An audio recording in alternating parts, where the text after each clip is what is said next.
right in the back of Mr. Cahill. He's present. Good afternoon. And before we proceed with the state's next witness, are there any issues that need to be brought to the court's attention? Nothing. No, Your Honor. Nothing? Okay, all right, thank you. State calls Detective Ed Bayle, Your Honor.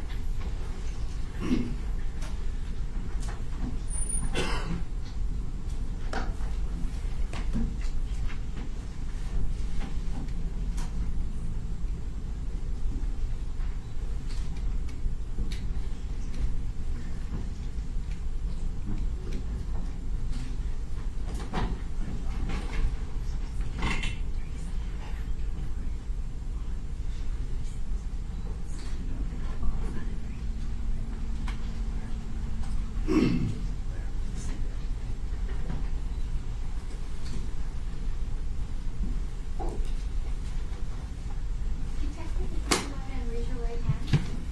Do you solemnly swear that the testimony you're about to give will be the truth, the whole truth, and nothing but the truth? I do. State your name for the record. Eduardo Bayle Jr. Thank you. Please be seated.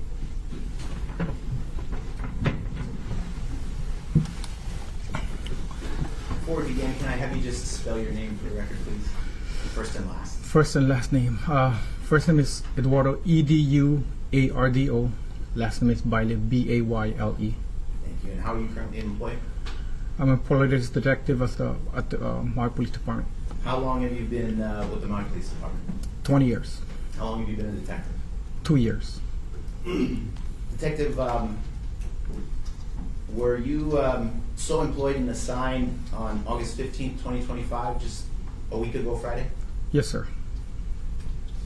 And at that time and on that date, were you assigned to respond to the Old Paia Sugar Mill located at 300 Baldwin Avenue?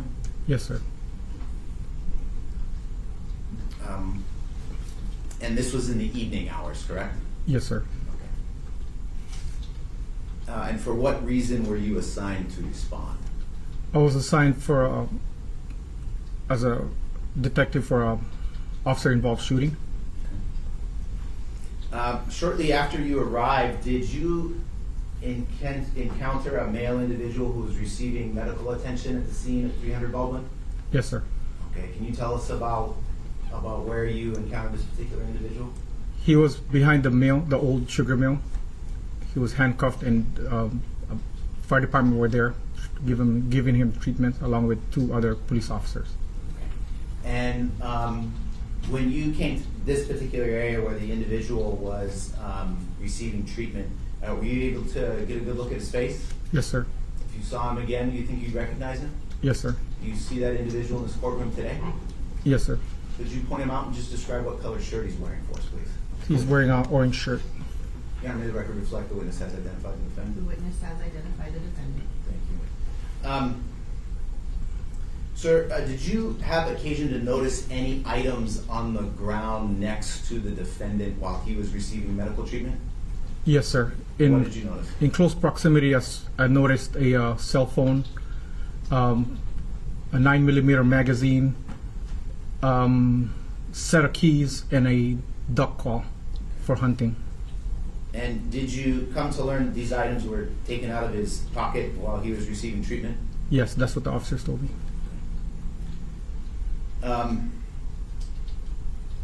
Did you notice any loose rounds of ammunition along with those items, or just whatever was in the magazine? No, sir, they're all inside the magazine. Now, during your time at the particular scene, either before you arrived or shortly after, did you come to learn that not only was there an officer-involved shooting involving the shooting of the defendant, but that an officer had also been shot? Yes, sir. And did you examine the scene of where this shooting took place while you were there at the old sugar mill? Yes, sir.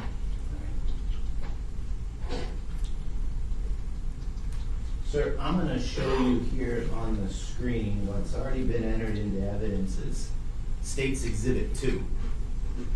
Do you recognize what's depicted in that photograph, the area depicted in that photograph?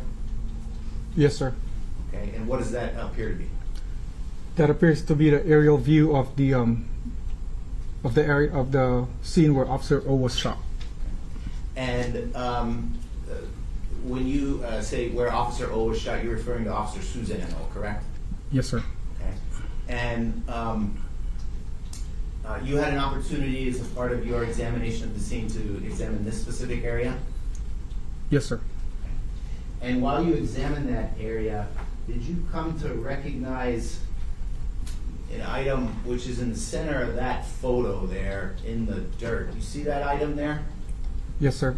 What is that? Do you recall what that was? That's Officer Suzanne O's police issued vest.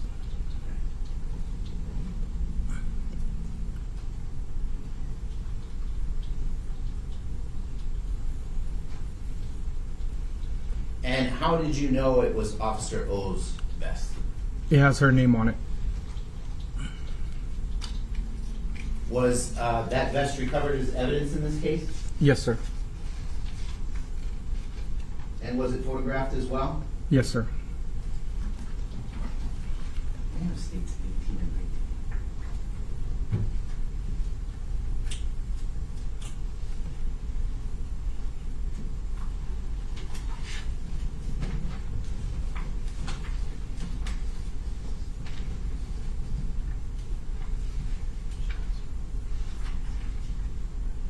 May I approach, Jennifer? You may.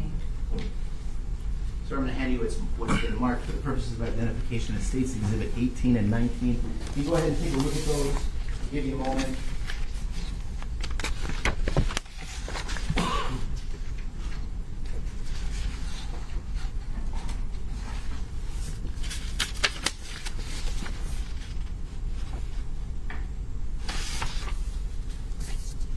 States 18, what is that?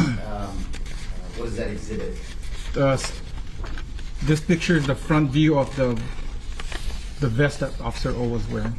Okay, and is that the vest depicted in that photograph? Is that the same vest that you observed at the scene, as you just indicated in States Exhibit 2 earlier? Yes, sir. Okay. And States 19, what is in that photograph? This is the back view of the vest Officer O was wearing with the police marking on it. And again, that's the same vest that you observed at the scene on August 15th as depicted in States Exhibit 2 as you identified earlier? Yes, sir. They're fair and accurate depictions of Officer O's vest as you observed it at the scene on the night of August 15th? Yes, sir. Then I asked witness States 18 and 19 the evidence this time? No. Court will receive into evidence States Exhibit 18 as well as States Exhibit 19. And permission to publish, Your Honor? You may publish.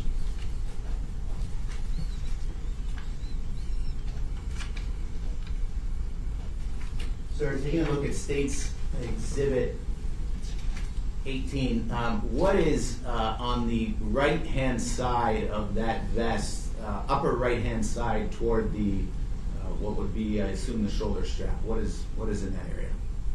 That would be her first initial and her last name. The right side. Let's look at the right side. As we're looking at it.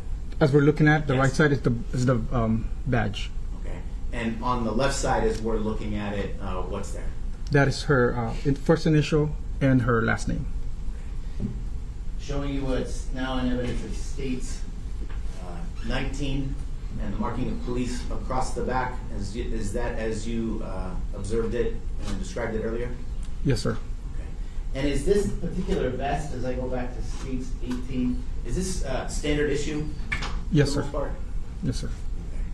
And officer, if I may, I mean the vest itself, in terms of what it protects, say you as an officer or other officers against, in terms of potential harm to you from either gunshots or other potential objects. Are there areas of this vest that it doesn't protect the body? I mean, obviously, it appears no protection for the head or neck, correct? Yes, sir. Okay, are there other areas where it doesn't provide protection? Around the armpits, sir. Around the armpits? Around the armpits, yes. Very good. Now, Detective Bayle, did you have occasion while you were there to also examine the area around a concrete block where you understood the shooting took place. Do you know what I'm referring to? Yes, sir.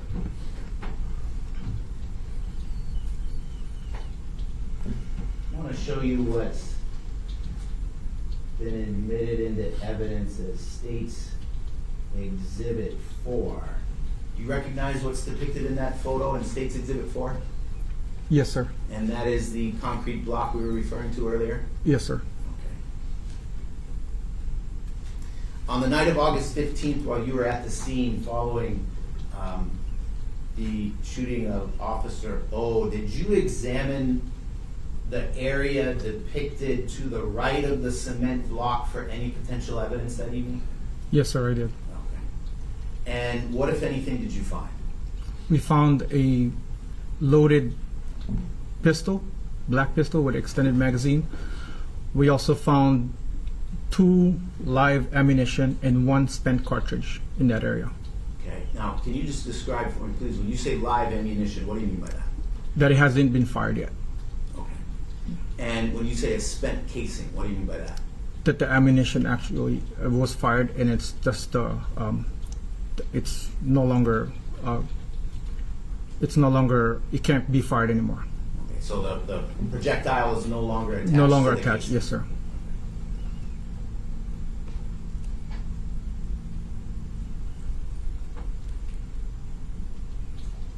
I have State 16 and 17.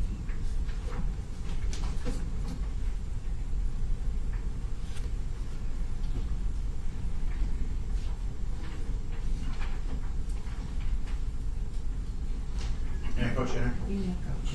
Sir, handing you what's been marked for the purposes of identification as State 16 and 17. Just take a look at those.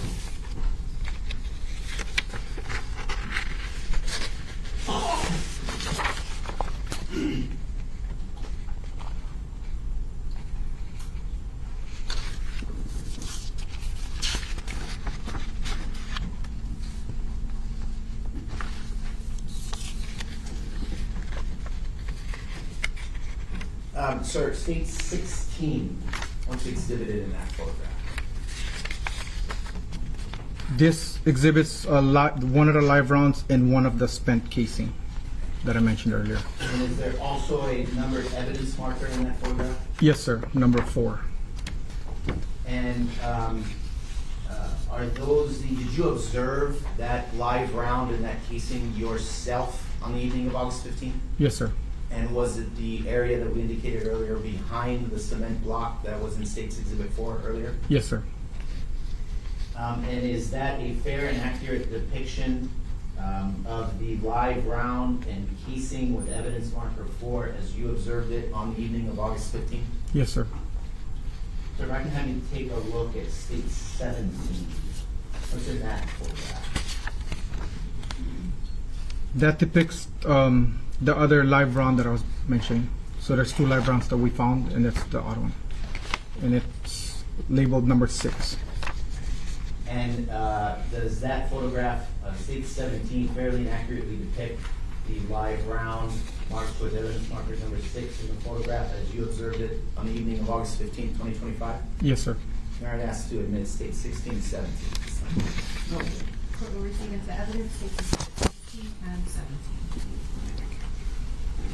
And may I publish? You may publish.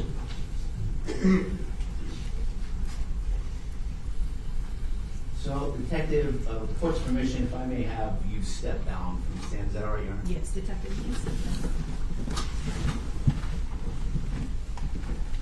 And if you can, why don't you come over to the right-hand side of the, I want to make sure the judge can see. So in this photograph, States 16. First, can you point out for us where the live round, there's quite a bit of debris in that photograph. Where is the live round that you observed that evening behind that concrete block? There's the live round right here with a projectile still attached to it. Okay. So brass looking metal right here. And you mentioned earlier as well that in this particular photograph is a spent casing where the projectile was no longer in that casing. Can you point out to us where that is in this photograph? It's right here. So,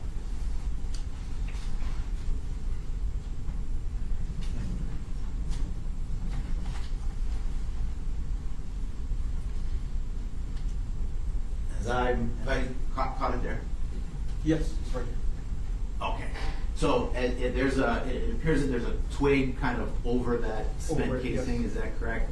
And the part that is pointing up, is that where the projectile would have normally been? Where the projectile would have been. Okay. Can you just, with your finger, kind of draw the Circle. outline of that for the judge? Now let me zoom back out and just so we have an accurate record of where these things are. So the live round, again, can you point to that? Right. So in the photograph, you're indicating just to the right and below of evidence marker number 4 as it depicted in the photograph, almost right dead center. Is that accurate?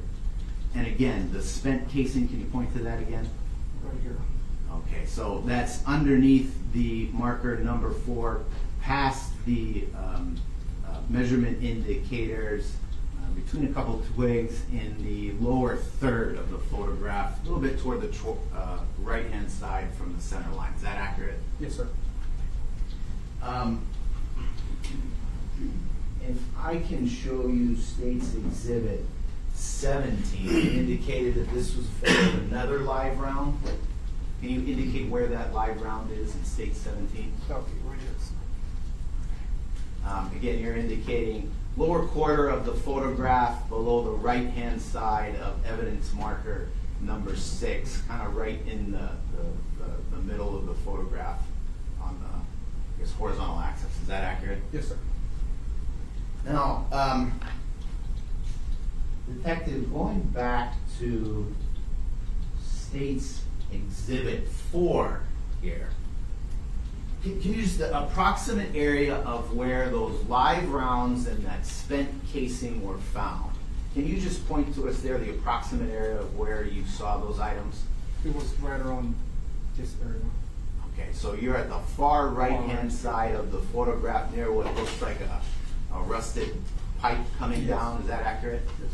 And as it's depicted in the photograph, they were above that pipe. Is that accurate? Yes. Now, officer, you're familiar with firearms as an officer with the police department, correct? Yes, sir. Okay.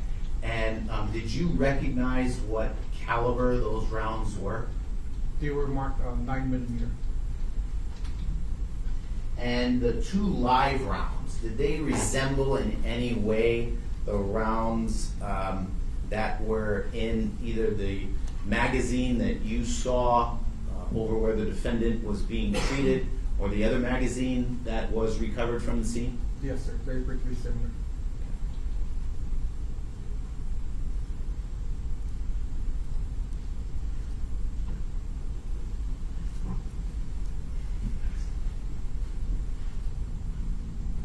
You go ahead and have a seat. Sir, everything you testified to, did it occur within the county of Maui, state of Hawaii? Yes, sir. All right, no further questions for the detective. That's a Briefly, Your Honor, thank you. Detective, when searching the area For these live rounds, right next to that concrete pillar, were you part of the, I guess, maybe the search before looking down and actually looking for these items? Yes, sir. Okay. So when you walked up, you just basically looked down vertically and you were able to see these things? Yes, sir. Okay. and did anybody utilize a metal detector in any way? Yes, we did. Okay. So you canvassed the whole area for a metal detector, or how many feet around this area? We didn't use the metal detector in that area. We used the metal detector where Officer Ka was shot. Because there's too much metals on the ground, we couldn't. It was giving us false positives. In that area, or where Officer Ka was shot? Where Officer Ka was shot, so we couldn't use the metal detector. Okay. And in the area that Officer Ka was shot, you found AR-15 .223 rounds, yes? Yes, sir. Okay. How many did you find? We found 8 at night. 8. 8, but we came back the next day. I believe they found another one. So 9 total were found? 2 Yes, sir. 223s? Yes, sir. Okay. Did you review the body cam of Officer Kawas in the shooting that he did that night? Another detective did. You haven't? I haven't. Okay. Through the course of your investigation, did you learn how many times he shot? Yes, sir. How many? I was told he shot 11 times. 11 times. So theoretically, based on that count, some of the 223 casings were not found. Not yet. Okay, not yet. Not You say yet. not yet. Is the search ongoing? Yes. What does that entail? We are, there's, I don't know if I should mention, but we do have a canine that we just found out the marshals have a canine that can detect spent cartridges. So we're trying to get that canine to the police department. Okay, get the canine that can detect cartridges to deploy him to the area to smell casings. Yes.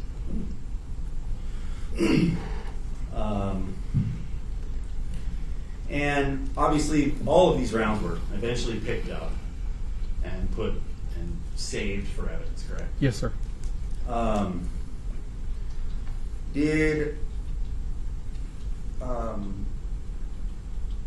you notice these live rounds and the spent one were 9mm? Is that Yes, right? sir. Did you notice any firing pin marks on the live 9mm rounds on the primer? I did not Did you check it. inspect for that? No. Okay. But they're in evidence and they can be viewed? Yes, sir. Okay. During the course of your investigation, did you see any firing pin marks on any of the primers of the live 9mm rounds? The live ones, no, not yet.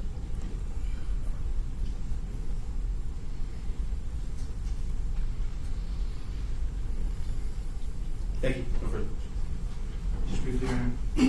The 223 rounds and the 9mm rounds, do they look similar in any way? No, sir. Completely different? Completely different, sir. Okay. And obviously this investigation is only not even a week old, correct? Yes, sir. And are the casings, live rounds that were discovered, is there ongoing investigation being done to determine whether or not there's anything of evidentiary value on any of those items? Yes, sir. Okay. I have no further questions here. Nothing else, Judge. Thank you. All right, thank you, Detective Bayle. Thank you.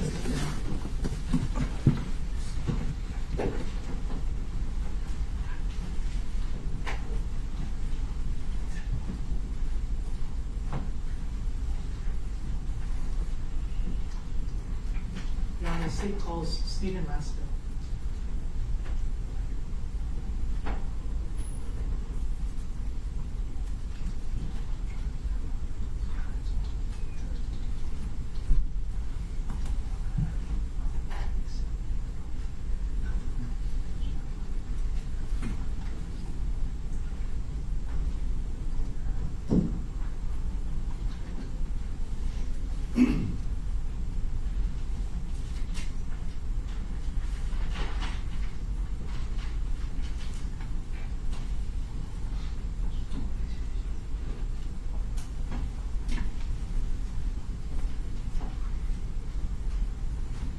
You can go ahead and raise your right hand. Do you solemnly swear that the testimony you're about to give will be the truth, the whole truth, and nothing but the truth? Yes, ma'am. State your name for the record. Steven Landsiedel. Thank you. You can be seated. Good afternoon, sir. Please state your name for the record. Steven Landsiedel. Can you spell your last name, please? Landsiedel. Sir, what do you do for work? I'm a police officer. How long have you been a police officer? 9 years. What is your current assignment? To the Criminal Investigation Division, Cold Case Unit. Were you working on the evening of August 15, 2025? Yes, I was. Were you sent to 300 Baldwin Avenue at about 10:30 that night? Yes. Is 300 Baldwin Avenue on the island of Maui? Yes, it is. Is that the Old Paia Sugar Mill? Yes. Can you tell us why you were sent there, please? I was sent there to assist with processing the scene. And can you describe the scene when you arrived? It's an industrial area with industrial buildings, fencing in certain areas, and open fields. At some point when you were at the scene, did you come across a black pistol with a red trigger and fiber optic sights? Yes, I did.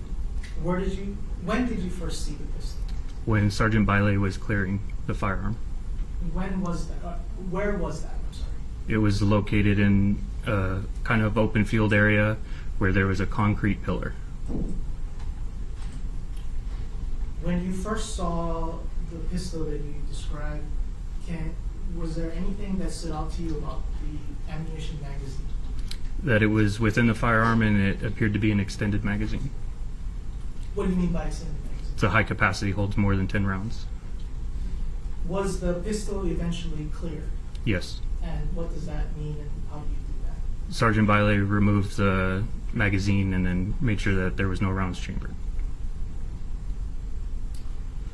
After it was cleared and photographed, did you have a chance to examine that pistol? I did. What caliber was it? 9mm. Did it have a serial number? It did not. Did you also have a chance to inspect the ammunition magazine that you described? I did. Was it detachable? It was. How many rounds did the magazine hold? It had the capacity to hold 27. And what caliber of round did the magazine hold? 9mm. Was there also a backpack recovered at the scene? There was. Can you please describe it? It's a hunting style backpack that was camouflage. Where did you first see that backpack? In the field near the concrete pillar. Did you later assist in executing a search warrant on that backpack? I did. Was there another gun recovered from the backpack? Yes, there was. Can you please describe it? It was black in color, had a wooden handle, and it was loaded with a magazine within. What caliber was it? 22 LR. What brand was it? It was a Browning. Did the Browning pistol have a serial number? It did. What was it? It's 42773T71. Did you have a chance to inspect the firearms that you talked about today? I did. With respect to both guns, were they pistols for which the operating force is explosive? Yes, they were. Did each of the guns you testified about have a barrel less than 16 inches in length? Yes, they did. Were they capable of discharging loaded ammunition from a firing chamber or from an inserted magazine? Yes.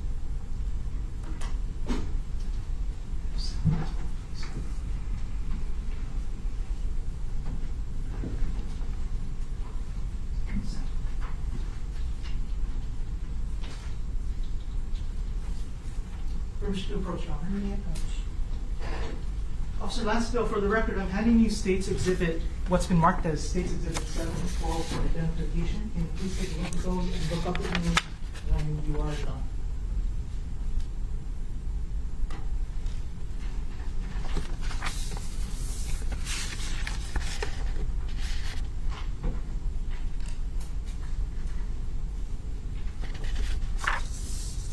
Let's start with Exhibit 7. What is Exhibit 7? Exhibit 7 is the hunting style backpack. Does it fairly and accurately depict the backpack as you saw it on the night of August 15, 2025? Yes, it does. What is in State's Exhibit 12? It is the extended magazine. Does it fairly and accurately depict the extended magazine that you saw on the night of August 15, 2025? Yes, it does. Your Honor, the State offers State's Exhibit 7 and 12 into evidence.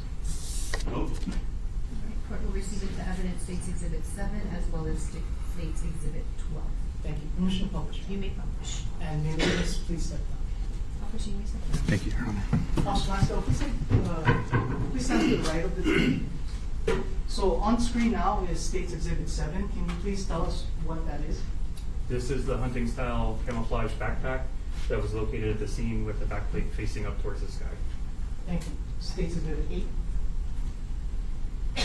This is State's Exhibit 8. What is this? This is the other side of the hunting style backpack that was recovered from the scene.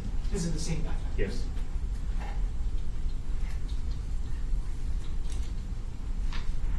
State's Exhibit 10, already entered into evidence. Please tell us what this is. This is the 9mm that was located at the scene with the extended magazine removed and the firearm cleared. Is that how you saw it on the night of August 15, 2025? Yes, it is.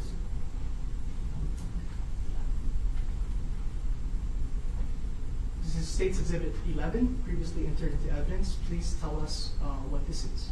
This is the 9mm that was recovered from the scene. Can you tell us about the trigger and the sights? Yeah, the trigger is red in color and the sights are orange in color fiber optic. And this is the 9mm, correct? Correct. State's Exhibit 12. This That's been is- interned evidence. Please tell us what this is. This is the extended magazine that was located in the 9mm, later removed from by Sergeant Bayle. And then down here it has the marking 27, which shows the capacity that it can hold.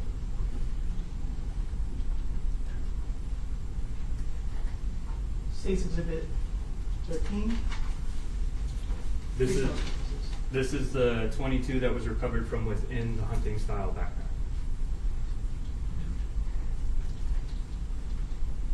All right, Officer Landsiedel, this is State's Exhibit 2. Can you please orient yourself to this map and tell us where first you saw the backpack?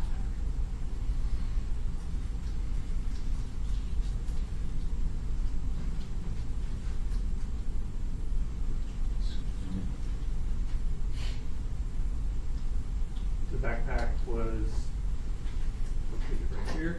Here's the concrete pillar. Okay, and you've indicated a little bit to the left and up from the concrete pillar. Correct. And can you tell us where you saw the 9mm handgun? It was located after Sergeant Bayle cleared it in the grass near the pillar. And you indicated to the left of that pillar? Correct.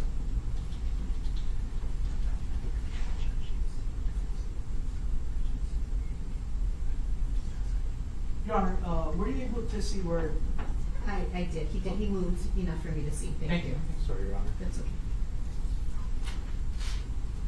Officer Landsiedel, could you please have a seat? Yep. No further question. Examination.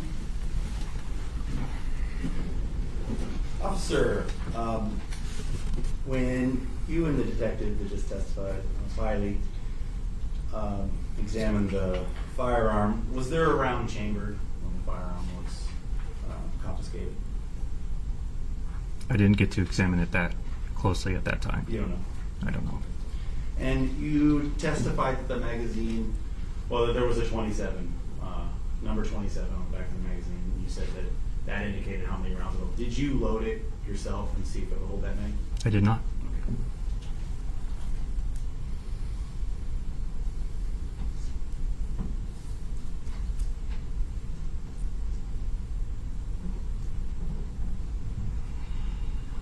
Thank you. No further questions. Officer Landsiedel, is there anything about the extended magazine that you described that indicates whether or not it can hold more than 10 rounds?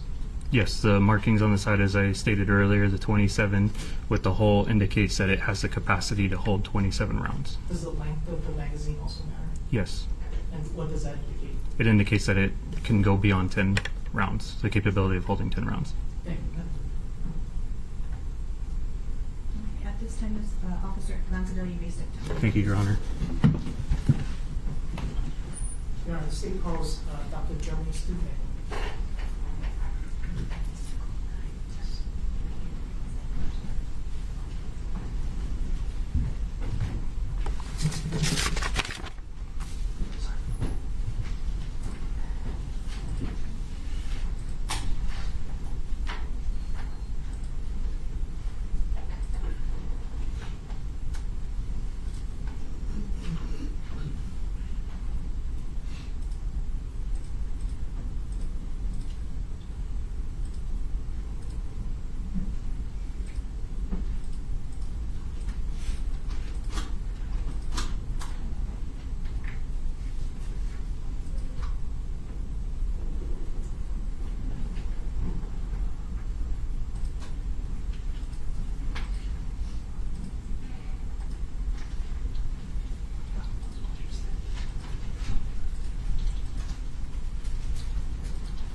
If you can go ahead and raise your right hand. Do you solemnly swear that the testimony you're about to give will be the truth, the whole truth, and nothing but the truth? I do. State your name for the record. Jeremy Stuelpnagel, Dr. Stuelpnagel. Thank you. You may be seated. Thank you. Thank you, Doctor. Good afternoon. Could you please spell your last name? My last name is spelled Stuelpnagel. Doctor, what is your current occupation? Forensic pathologist. Can you briefly tell us your educational background, beginning with your undergraduate studies? So I have a bachelor's in health science, followed by a mortuary science degree, followed by a master's in biology, followed by 4 years of medical school, followed by 1 year of internship, followed by 4 years of residency, followed by 1 year of fellowship. Please tell us about any specialized training you've received in your field. Specialized in forensic pathology and anatomic pathology. And are you licensed to practice medicine in the state of Hawaii? I am. Are you also board certified? I am. In what areas? Forensic pathology and anatomic pathology. How long have you been practicing forensic pathology? About 12 years. And over the course of your career, how many autopsies have you done? Somewhere between 4,000 to 5,000. Have you also supervised others doing autopsies? Yes. About how many have you? Many more than that. I used to supervise fellows in training. Doctor, are you contracted with clinical labs to provide forensic pathology services to Maui County? I am. Were you so contracted on August 18th, 2025?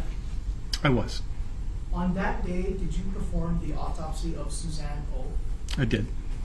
What information did you have prior to conducting the autopsy? Some of the preliminary information provided by the police to me, some records and oral testimony as well.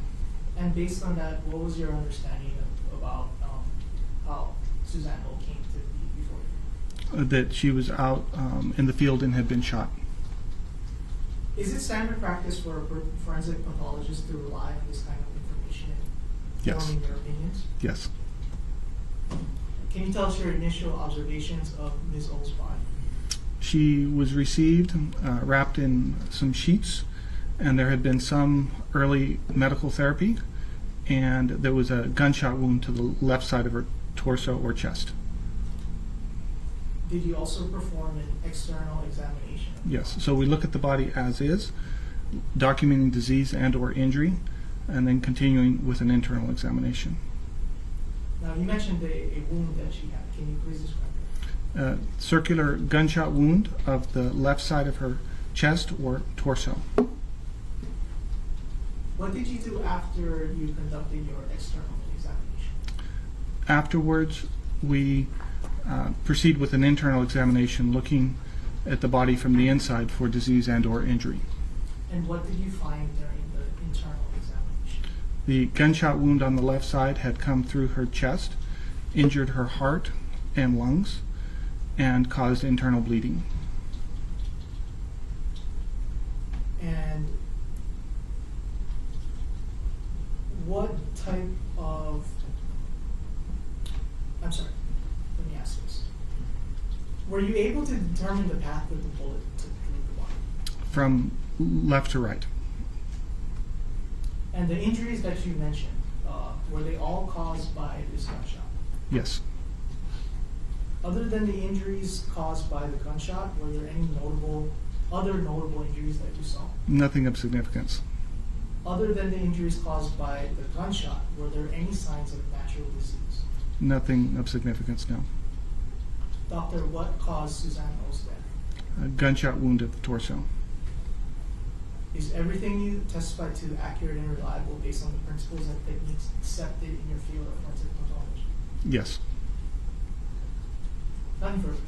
Thank you. Nothing, thank you. Thank you. All right, Dr. Stuelpnagel. Yes. Thank you. You may step down. Thank you. Excuse me.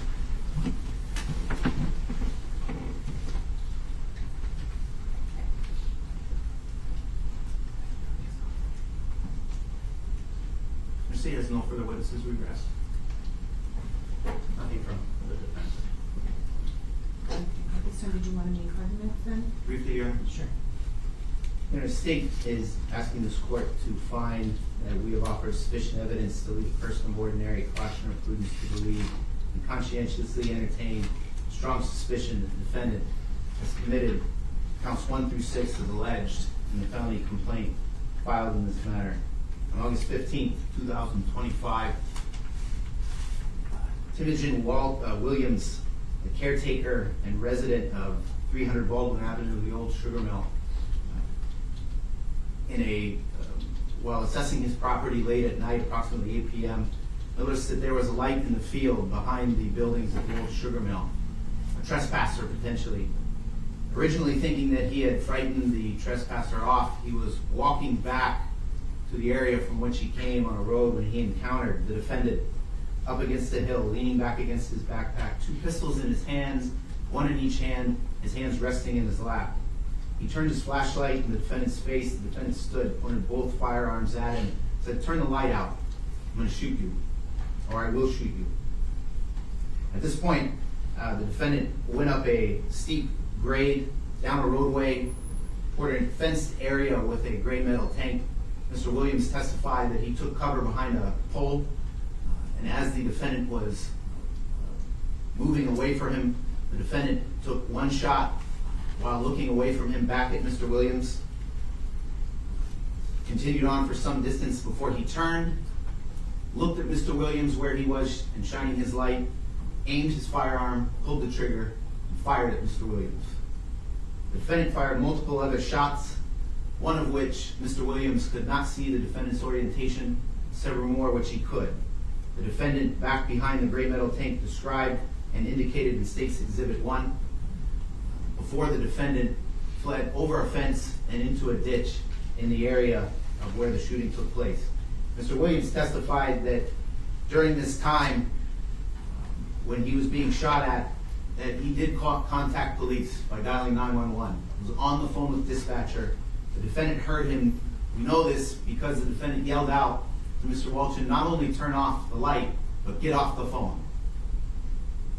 As Mr. Williams was on the phone with police, he testified that as he made his way to the opposite side of the gulch from where the original shootings took place, he rested his flashlight on a metal pole, shined it in the defendant's area where he thought he was, remained on the phone with police, and repeated to police that he needed to get off the phone to tell his wife or tell his girlfriend that she needed to open the gate to let police in. While in this particular area, Mr. Williams did hear at least one other shot. He did get off the phone and eventually call his girlfriend, in his testimony from the stand, telling her, "You need to open the gate for the police." During this time, he also heard sirens approaching the area. He saw blue flashing lights coming up from Paia, and at some point saw those blue flashing lights bouncing off the buildings surrounding the area, including those buildings indicated and shown in State's Exhibit 1, admitted into evidence. Police eventually did arrive. Mr. Williams did meet them in the area, approximately 5 to 6 officers, including Officer Suzanne O and Officer Musakawas. The officers were all uniformed with badges and police markings. Their radios were on and functioning. As Officer Kawas testified, he reached the area with the other officers. They directed Mr. Williams to go to a safe place. And as they made their way into the area where Suzanne O was fatally shot, they were communicating with each other, all of them using flashlights, sweeping back and forth. Their radios were functioning and being used. They were calling out to one another, at one point even yelling to one another so they could hear and gauge each other's position. Officer Kawas testified that he made his way down a path toward a dirt berm and a concrete block on the left-hand side that he couldn't see around. He asked Officer Suzanne O to clear that particular area, and as he focused on the area where he thought the defendant was, he heard a shot ring out. A scream from Officer O. He saw Officer O approximately 10 feet from that concrete pillar, grab her chest, and fall to the ground. As officers drug her to safety, he heard a metal clicking noise, which he thought was either a gun being racked, as he described for the court, or the trigger being pulled and the device or the firearm malfunctioning. This is incredibly important, Your Honor, because as the court heard from the testimony today, behind that pillar, and as Officer Kawas testified, if that gun had jammed and was being racked, it would eject live rounds directly below where the individual who held that weapon was. As Detective Bayle indicated in his testimony today, behind that concrete pillar where the defendant was eventually found, His firearm, a 9mm handgun with an extended mag. Also located there was a spent 9mm casing and 2 9mm live rounds, as if they had been expended from the weapon as it was being cleared after it damaged. Now, the state is asking the court to find that the evidence, as it's presented, has established that the defendant intentionally or knowingly, first, attempted to cause the death of multiple individuals, those individuals being Tim Williams and Officer Suzanne O, and that he also intentionally or knowingly caused the death of Officer Suzanne O by firing a single round into her chest while she was 10 feet away, coming around the cement block, striking her in the chest, causing fatal injuries and resulting in her death.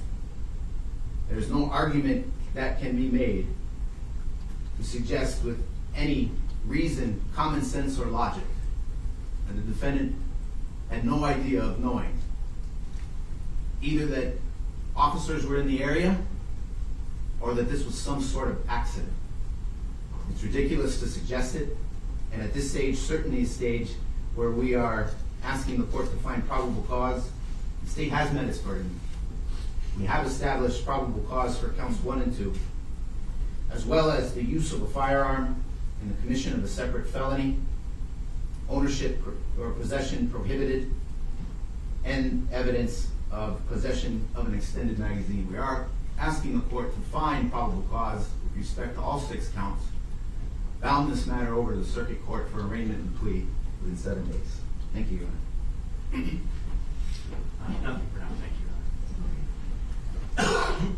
Well, in a preliminary hearing, the court must determine whether the state has met their burden of proving that there is probable cause to charge defendant Clember Kaneholani with the crimes alleged. And in this case, the court, well, in order to establish probable cause, the state must offer sufficient evidence to lead a person of ordinary caution or prudence to believe and consciously entertain a strong suspicion that the defendant has committed the crimes alleged. In this case, the court heard the testimony of Timogen Williams, Officer Masakawas, Detective Eduardo Bayle, Officer Steven Landsiedel, and Dr. Stuelpnagel. The court found all witnesses to be credible and articulate in describing what transpired on August 15, 2025, as well as what the doctor determined on August 18. The court found that all witnesses were articulate and credible, and the court finds that the state has offered sufficient evidence to prove probable cause of all 6 counts in this case, and therefore the court is finding that the state has met their burden, and as such will bound the defendant over to the circuit court for an initial appearance. This is going to be on Wednesday, August 27th at 1:00 p.m. before the Honorable Peter T. Cahill in courtroom 2. Thank you, Your Honor. All rise. Court is adjourned.